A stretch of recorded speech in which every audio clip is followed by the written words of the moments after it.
सभी भक्तजनों को राधे राधे। कथा शुरू करने से पहले एक छोटी सी रिक्वेस्ट, अगर आपने मेरे चैनल को अभी तक सब्सक्राइब नहीं किया है तो प्लीज इसे सब्सक्राइब करें और वीडियो को ज्यादा से ज्यादा शेयर करें ताकि और लोग भी इस पुण्य कथा को सुनकर इसका लाभ ले सकें। अगर आप पाठ या जाप की कोई धार्मिक किताब, पूजा या पाठ का किसी भी तरह का कोई सामान या शादी ब्याह की जरूरतों का कोई सामान खरीदना चाहते हैं तो नीचे डिस्क्रिप्शन में दिए हुए Amazon स्टोर के लिंक पर जाकर खरीद सकते हैं। अगर आप चैनल की मेंबरशिप लेना चाहते हैं तो वीडियो के नीचे दिए गए ज्वाइन बटन पर जाकर ले सकते हैं। कार्तिक मास की सारी कहानियों को एक साथ एक ही वीडियो में सुनने के लिए ऊपर आई बटन पर क्लिक करें। कार्तिक के महीने में विशेष फल देने वाली माँ लक्ष्मी जी की कहानी और विष्णु सहस्त्र नाम सुनने के लिए भी ऊपर आई बटन पर क्लिक करें। तो शुरू करते हैं आज की कथा। कार्तिक मास महात्म्य, दूसरा अध्याय। ब्रह्मा जी बोले, हे पुत्र, जो व्यक्ति तुलसी की मंजरी सहित भगवान शालिग्राम का एक बूंद चरणामृत भी पान करता है वो ब्रह्म हत्या जैसे बड़े बड़े पापों से मुक्त होकर वैकुंठ को प्राप्त करता है, इसमें कोई संदेह नहीं है।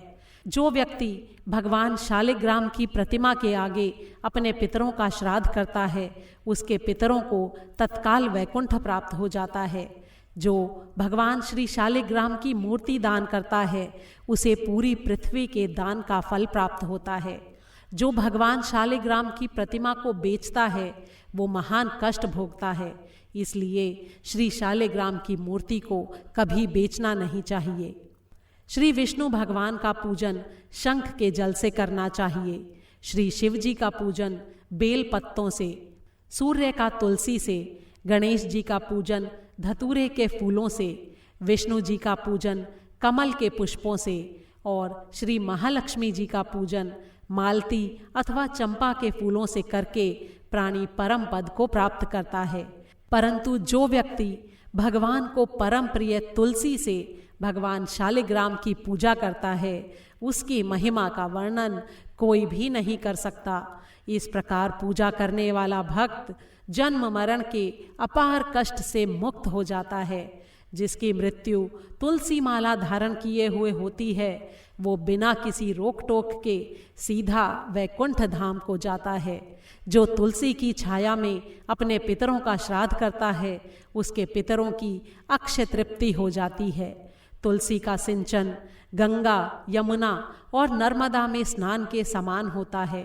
तुलसी का वृक्ष उगाने और सींचने से और हर रोज उसे स्पर्श करने से मनुष्य के मन, वाणी और कर्म तीनों प्रकार से किए हुए सारे पाप नष्ट हो जाते हैं। कार्तिक मास में व्रत करने वाला तुलसी जी का शांत चित्त से पूजन, प्रदक्षिणा और नमस्कार करके हाथ जोड़कर प्रार्थना करे, हे हरि की परम प्रिया, देवताओं ने तुम्हें बनाया और मुनियों ने तुम्हारा पूजन किया है। मैं भी नतमस्तक होकर तुम्हें नमस्कार करता हूँ। जो प्राणी आंवले के पत्तों और पुष्पों से भगवान का पूजन करता है अथवा आंवले के वृक्ष के नीचे बैठकर भगवान का पूजन करता है उसको सोने के फलों और फूलों से पूजा करने का पुण्य फल प्राप्त होता है।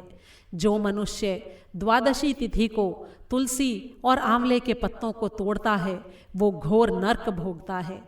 प्रत्येक मनुष्य को चाहिए कि कार्तिक मास में आंवले के फल, तुलसी और गोपी चंदन की माला धारण करे। ऐसा करने से वो आवागमन के चक्र से हमेशा के लिए मुक्त हो जाता है। कार्तिक मास में स्नान और व्रत करने वाले मनुष्य को चाहिए कि वो ब्राह्मणों को भोजन कराने के पश्चात चंदन, पुष्प, पान और दक्षिणा देकर संतुष्ट करे। पूरे कार्तिक मास में पृथ्वी पर सोने, ब्रह्मचर्य का पालन करने, पत्तल में भोजन करने और मौन व्रत धारण करने से प्राणी परम वीर, धीर, गंभीर और कीर्तिवान होता है। जो मनुष्य एक समय आंवले के वृक्ष के नीचे पूरे कार्तिक मास भोजन करता है उसके 1 वर्ष के सारे पाप नष्ट हो जाते हैं। व्रत करने वाले को शहद, कांजी, दाल, तेल, कच्चा भोजन, दूसरे का अन्न तथा बुरे नामों वाला भोजन नहीं करना चाहिए। रविवार को आंवला खाना भी वर्जित है। देव, गौ, वेद तथा दूसरों की निंदा नहीं करनी चाहिए। अंडे, मांस इत्यादि का सेवन तो क्या, ध्यान भी नहीं करना चाहिए।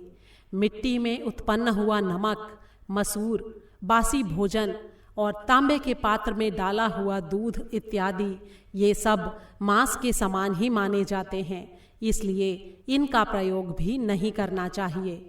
केवल अपने लिए बनाया गया भोजन भी मांस के समान होता है, इसलिए किसी दूसरे को खिलाने के बाद ही स्वयं भोजन करें।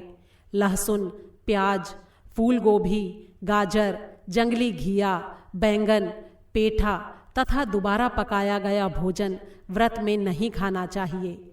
रजस्वला स्त्री, म्लेच्छ, पतित और पाखंडी आदि से भूलकर भी बात नहीं करनी चाहिए। एकम को पेठा, दूज को बैंगन, तीज को गोभी का फूल, चौथ को मूली, पंचमी को बेल फल, छठ को कलिंदा, सप्तमी को आंवला, अष्टमी को नारियल, नवमी को जंगली घिया, दशमी को परमल, एकादशी को बेर, द्वादशी को मसूर, त्रयोदशी को पान, चतुर्दशी, अमावस्या और पूर्णमासी को किसी भी फली का साग भूलकर भी नहीं खाना चाहिए। दूसरा अध्याय समाप्त हुआ।